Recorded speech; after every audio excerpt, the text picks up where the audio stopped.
Bill Barr walked into the congressional hearing room with the confidence of a man who had weathered every political storm. Sitting directly across from him was Congresswoman Jasmine Crockett. Composed and quietly prepared for a confrontation that would unfold like no other. Within minutes, Barr accused Crockett and her colleagues of lying. But what he didn't realize was that she had spent over a year gathering evidence that could dismantle his testimony in real time. And then it happened in the middle of the session. Crockett pulled out a letter Barr had received just one day before his sworn testimony. A letter that flat-out contradicted his statements to Congress. The silence that followed was deafening. The cameras locked in on Barr's face. And for the first time, his trademark smirk faltered. What came next didn't just put his credibility in question. It might have changed his political future forever. If you want to be here for the exact moments when truth cuts through political theater, the kind of moments history remembers, subscribe now and turn on notifications so you don't miss the rest of this story or the ones still to come. The moment Barr stepped into that hearing, the air shifted. Known for his unwavering loyalty to Donald Trump, he had survived the fallout of the Mueller investigation, the Ukraine scandal, and the January 6 scrutiny, all while emerging seemingly untouchable. But this time was different. This time, he was sitting across from someone who had done her homework and was ready to strike with precision. Barr's imposing figure filled the doorway as press photographers captured every step. He had come prepared to push back hard against Democrats, framing every accusation as a partisan attack. Yet across the table, Crockett, a sharp-tongued Texas congresswoman with the instincts of a seasoned litigator, had a plan in motion that could shatter his defenses in one move.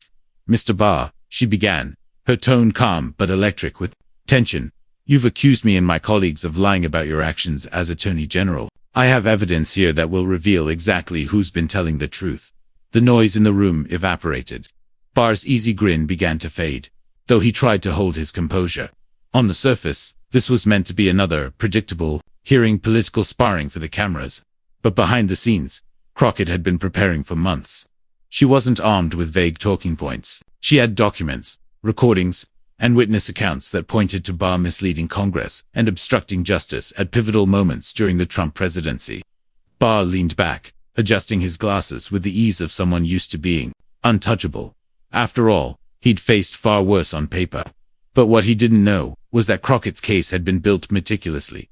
Freedom of Information Act requests, whistleblower interviews, and a carefully mapped timeline of events, all pointing toward a single truth he couldn't escape. To understand why this moment carried such weight, you need to know who these two are. William Barr isn't just another political figure. He's a 73-year-old Washington veteran who served as Attorney General twice. First under George H.W. Bush, then under Donald Trump.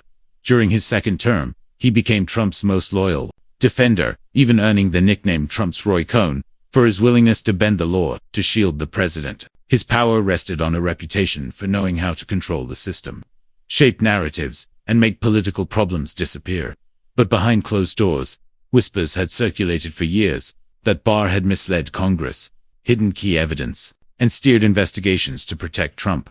The challenge was proving it. That's where Jasmine Crockett came in. At 43, the Texas congresswoman had already built a reputation as one of the most unflinching questioners in Congress. A former civil rights attorney, she was known for her relentless preparation and sharp legal instincts. While many lawmakers relied on pre-written questions, Crockett personally reviewed every transcript, document, and piece of evidence relevant to her inquiries. For over a year, she'd been quietly assembling a case against Barr, filing requests, speaking with former Justice Department officials, and piecing together information that could corner him in public testimony. This wasn't a Democrat versus Republican spectacle. This was a test of whether the most powerful in Washington could be held accountable when the facts caught up to them. The hearing room was packed. Reporters, aides, and members of the public all sensing something historic. Social media was already buzzing. Barr hearing was trending. Still, Barr looked calm, even bored, convinced he'd been through worse. But Crockett had an edge. Several former Justice Department officials, who had been horrified by Barr's actions, were finally willing to speak. With Trump out of office and Barr no longer in power, the fear had lifted. The evidence they'd provided wasn't just damaging, it was devastating. When Crockett's turn came, she went straight in. "Mr. Barr, for 3 years you've dismissed criticism of your tenure as partisan politics. You've called investigations witch hunts. You've accused Democrats of lying. Is that correct? Congresswoman, Barr replied confidently. I've always acted with integrity. The attacks on me are politically motivated. So when Democrats accuse you of lying to Congress, she said, we're the ones lying. Your accusations are baseless and designed for political points, he said. Crockett smiled slightly, the look of someone about to spring a trap. Do you remember your May 1, 2019 testimony on the Mueller report? I've testified many times on that report, Barr said. You'll have to be more specific. You were asked if Mueller supported your conclusions. Crockett pressed. Do you recall your answer? I answered honestly based on my understanding, Barr replied. Your exact words, Crockett countered, were, I don't know whether Bob Mueller supported my conclusion. Correct. If that's in the transcript, then yes, Barr said. Crockett then held up a paper. Mr. Barr, this is a letter from Robert Mueller, sent to you one day before that testimony. It was obtained through FOIA requests and verified by multiple sources. The room fell silent. Even Republican members seemed caught off guard. She began to read. Dear Attorney General Barr, the summary letter the department sent to Congress and released to the public late in the afternoon of March 24th did not fully capture the context, nature, and substance of this office's work and conclusions. There is now public confusion about critical aspects of the results of our investigation. Barr's jaw tightened. The letter continued, making it clear Mueller believed Barr's summary misrepresented his findings. When Crockett finished reading, she leaned forward. So, Mr. Barr, when you told this committee you didn't know Mueller's position, you had this letter in your hands. Were you lying to Congress, or do you suffer from a convenient lapse of memory? Barr tried to recover, but for the first time, his composure cracked. The political giant was cornered live, on record, with nowhere to go. The veteran political strategist, who had survived countless clashes in Congress, now found himself being dismantled by a congresswoman who had meticulously done her research. At the council's table, his legal team shuffled papers, scribbled notes, and whispered, urgently, they had prepped him for the usual congressional showboating.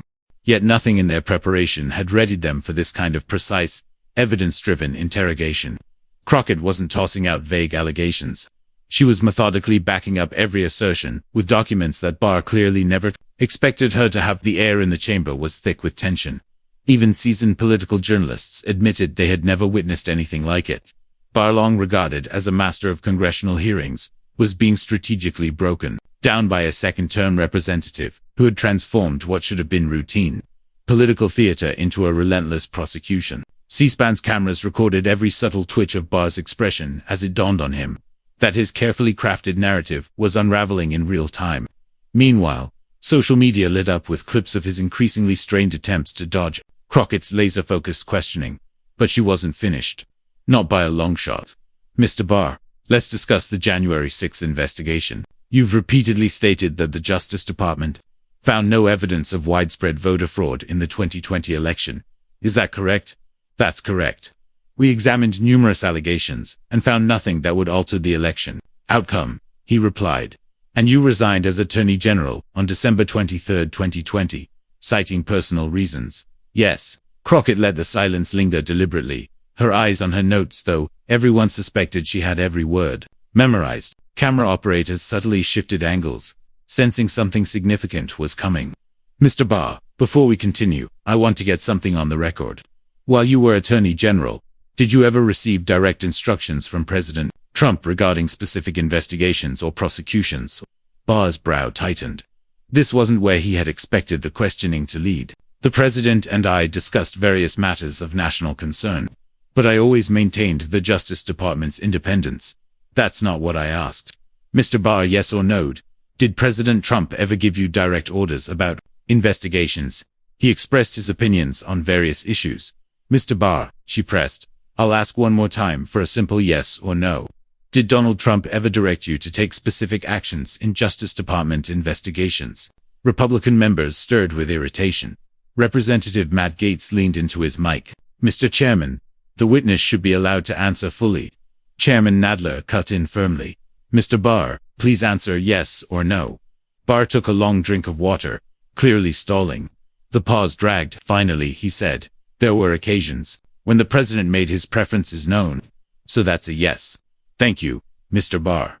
Now I'd like to play you a portion of a recording made by former White House aide Cassidy Hutchinson, during a meeting you had with President Trump on December 1st, 2020. Heads in the room tilted forward.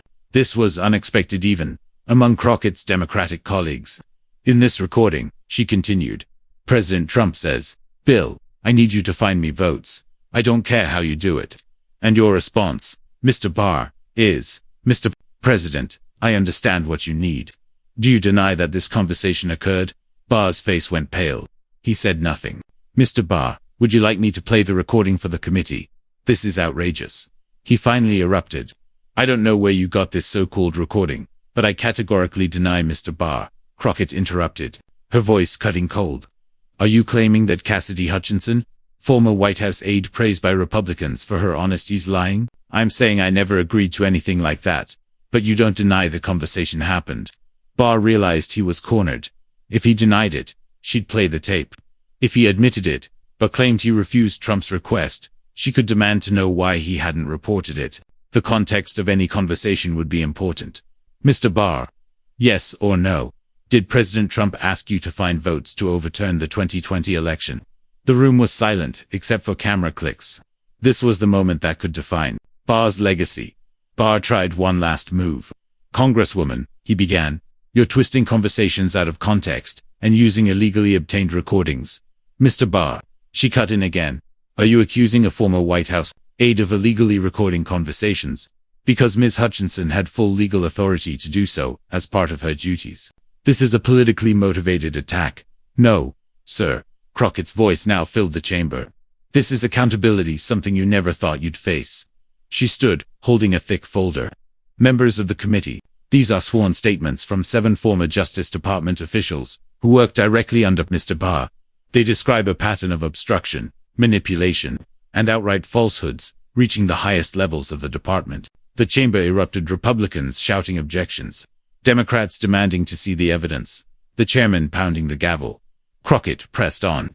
Mr. Barr, these statements say you personally delayed the Roger Stone sentencing recommendation until after the 2020 election. You ordered prosecutors to soften evidence in the Michael Flynn case.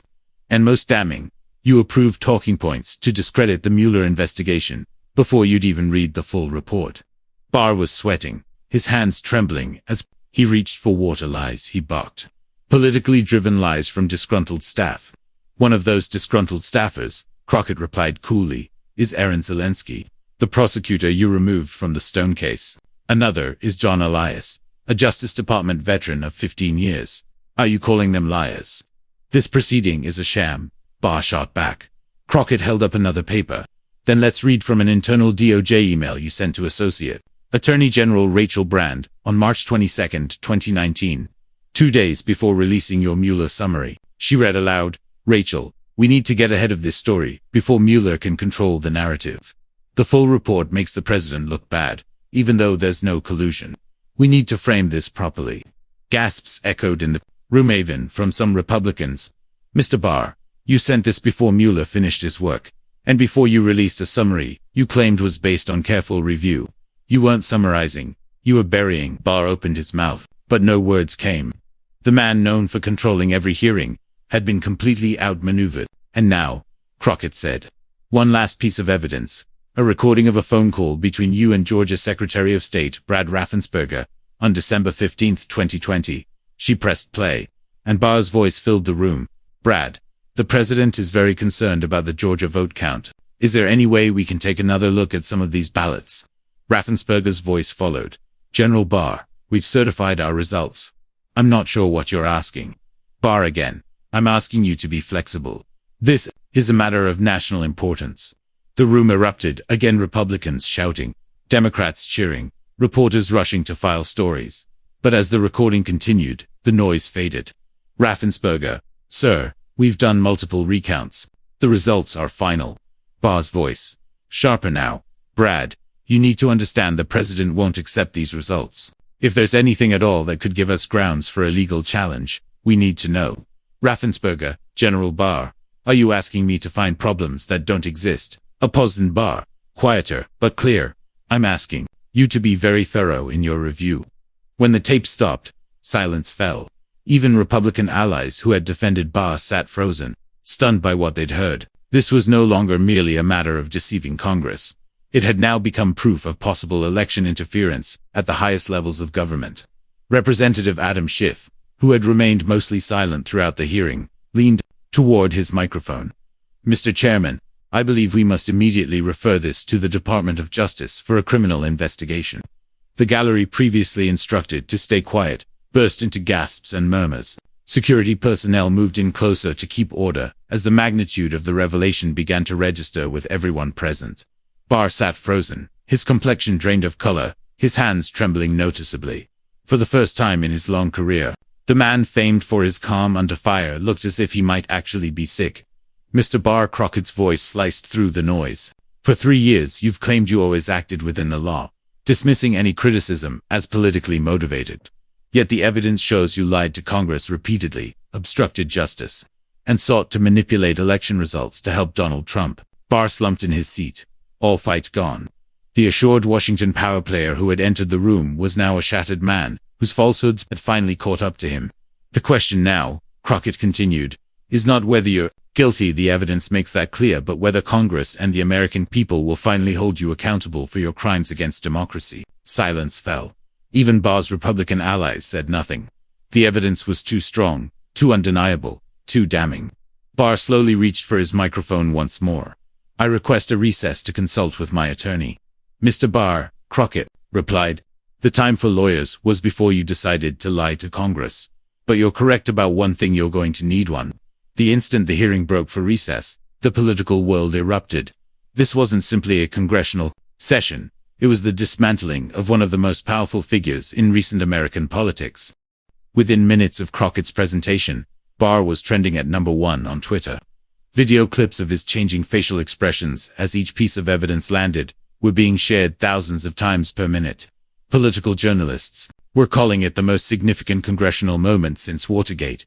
CNN cut regular programming for live coverage. MSNBC brought in constitutional law specialists to discuss possible criminal charges. Even Fox News, prepared to defend Barr, was forced to acknowledge the strength of Crockett's case. The audio recordings she played were being scrutinized by every major news outlet, with experts confirming their authenticity. The documents she cited were verified by multiple independent sources. Every item checked out. The Republican Party entered full-blown crisis mode.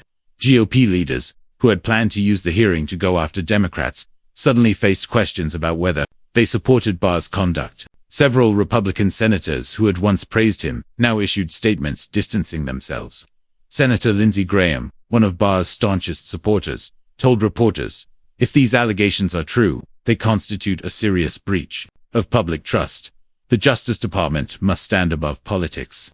Even some of Trump's closest allies backed away. Senator Ted Cruz, asked about the recordings, said, "I haven't reviewed all the evidence yet, but what I saw today is deeply troubling."